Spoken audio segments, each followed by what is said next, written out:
Actually একটা garden মতো আছে আর সঙ্গে আছে একটা বিষ্ণু মন্দির। এই বিষ্ণু মন্দির ছাড়াও এখানে পাশে কিন্তু নবরত্ন আর কৃষ্ণকালী মন্দিরও রয়েছে। বিষ্ণু ঠাকুরের প্রত্যেকটা যে অবতার আছে প্রত্যেকটা মূর্তি কিন্তু এখানটায় রাখা আছে।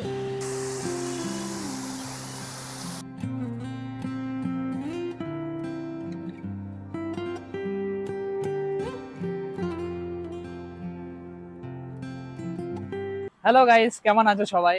আজকে আমরা চলে এসেছি হচ্ছে মাইসোর গার্ডেনে। এই গার্ডেনটার মধ্যে অ্যাকচুয়ালি একটা গার্ডেন মতো আছে আর সঙ্গে আছে একটা বিষ্ণু মন্দির। কলকাতার মধ্যে আরো অনেকগুলো নতুন নতুন মন্দির হয়েছে, তোমরা জানোই। কলকাতার মধ্যে মহারাষ্ট্রের অনেক টেম্পল রয়েছে। আমি রিসেন্টলি একটা স্বামীনারায়ণ মন্দিরেও গেছিলাম, তোমরা আমার আগের ভিডিওগুলোতে দেখেছো।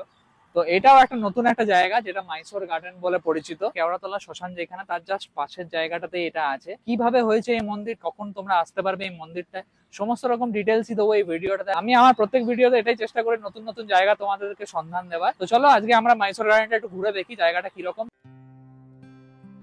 মাইসোর গার্ডেনে আমরা কিভাবে পৌঁছলাম চলো সেটা আগে দেখে নিই। এখানে পৌঁছানোর সব থেকে নিয়ারেস্ট মেট্রো স্টেশন হলো কালীঘাট। মেট্রো থেকে বেরোলেই এদিকে হচ্ছে রাসবিহারী মোড় আর এইদিকে চেতলার রাস্তা।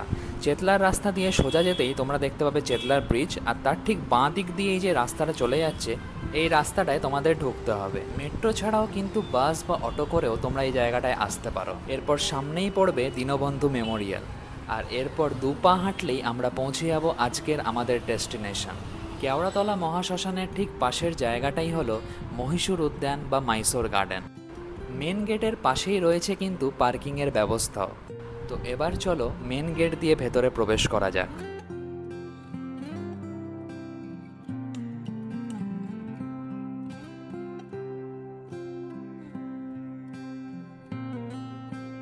মাইসোর গার্ডেন বা মহীশূর উদ্যান বা বিষ্ণু মন্দির যাই বলো না কেন, এটার কিন্তু একটা ইতিহাস আছে।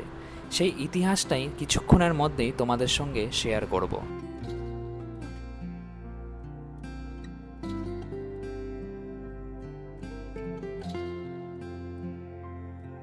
ভেতরে ঢুকেই তোমরা দেখতে পাবে যে চারপাশটা খুব সুন্দরভাবে নানা রকম ফুল গাছ দিয়ে সাজানো।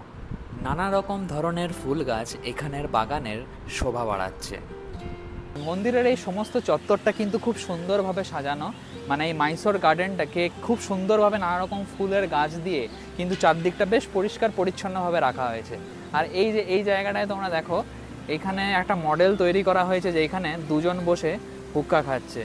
আর তার ঠিক সামনেটায় একটা এখানে জলাশয়ের মতো করা রয়েছে, যে এখানে নানা রকম ফুলের গাছ কিন্তু রয়েছে। মানে ওই শালুক ফুল যেটা হয় সেটাই কিন্তু এই জলের মধ্যে রয়েছে।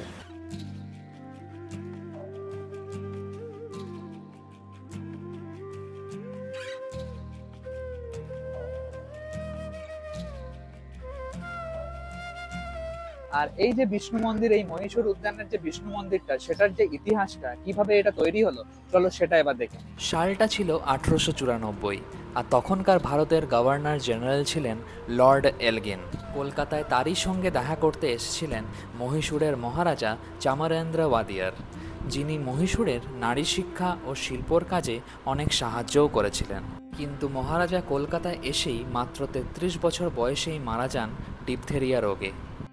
তখন কেওড়াতলা মহাশ্মশানের এই পাশের জায়গাটা কেনা হয় মহারাজাকে দাহ করার জন্য। রাতারাতি তৈরি হয়ে গেল এই বিশাল বড় রাজঘাট, আর সঙ্গে একটা বিষ্ণু মন্দির আর বিভিন্ন রকম ফুল দিয়ে সাজানো এই পুরো বাগান।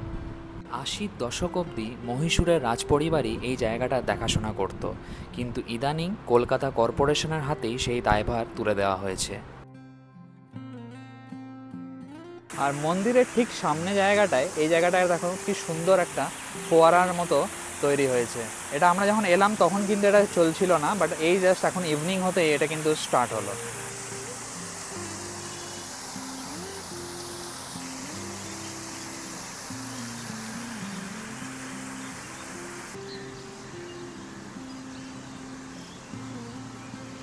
এইখানটায় যে আমরা মন্দিরে এসেছি না, ওইখানটায় দেখো মানে বিষ্ণু ঠাকুরের প্রত্যেকটা যে অবতার আছে প্রত্যেকটা অবতারের একটা মূর্তি ছোট ছোটভাবে দেখো, প্রত্যেকটা মূর্তি কিন্তু এখানটায় রাখা আছে। এখানে ফার্স্ট টাইম কোনো বিষ্ণু মন্দিরে ফার্স্ট টাইম এলাম, আর খুবই ভালো লাগছে কিন্তু, মানে ভীষণ সুন্দর। আর ইভিনিং হয়ে যেতে তো জায়গাটাকে আরও বিশাল সুন্দর লাগছে, মানে পুরো পাখি ভর্তি এই জায়গাটায়। পুরো খুব সুন্দর জায়গাটা, তোমরা কিন্তু আসতে পারো, কারণ পুরো পাখি মানে সন্ধ্যাবেলাটাই দেখবে যখন লাইট সব জ্বলবে, পুরো পাখি তোমরা শুনতেই পাচ্ছ আশা করি পাখির আওয়াজগুলো। আমরা যে বিষ্ণু মন্দির বা মহীশূর উদ্যানে যেখানটা এসছি ওটা কিন্তু সকালবেলা 8টা থেকে দুপুর 1টা অবধি খোলা থাকে, আর সন্ধ্যেবেলা বিকেল 4টা থেকে সন্ধ্যে 8টা অবধি খোলা থাকে। বাট তোমরা ইনকেস যদি 4টার সময় চলেও আসছো কিন্তু ইভিনিংটা মিস করো না, কারণ ইভিনিংয়ে এই সময় না ভীষণ একটা সুন্দর, মানে সব লাইট জ্বলে বা পাখি অনেক ওয়াটার শো হয়, কিন্তু এই ইভিনিংটা মিস করো না, তোমাদের খুবই ভালো লাগবে।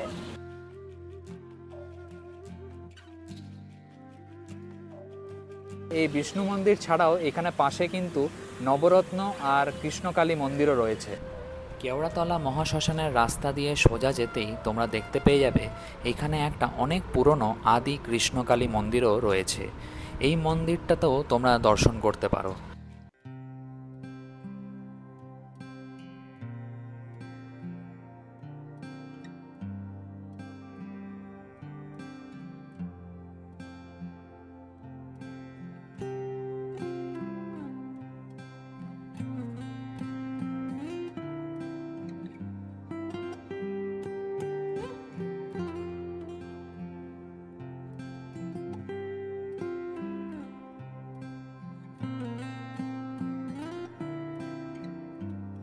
তো এবার আমরা এখান থেকে বেরিয়ে যাব। তোমাদের কেমন লাগলো এই জায়গাটা, মানে মহীশূর উদ্যান বা মাইসোর গার্ডেন আর এখানে বিষ্ণু মন্দির, কেমন লাগলো তোমাদের এই জায়গাটা তোমরা আমাদেরকে কমেন্ট সেকশনে জানাতে পারো। তোমরা এখানে এসছো কিনা সেটাও তোমরা জানাতে পারো যারা যারা দেখবে ভিডিওটা। আর এখানেই শেষ করছি আজকে আমার এই ভিডিওটা কেমন লাগলো কমেন্ট সেকশনে অবশ্যই জানিও। ভালো লাগলে একটা লাইক, শেয়ার, কমেন্ট, সাবস্ক্রাইব সবকিছুই করতে হবে তোমরা জানো। And thanks for watching my video guys. My name is Prasun. See you in the next video. By.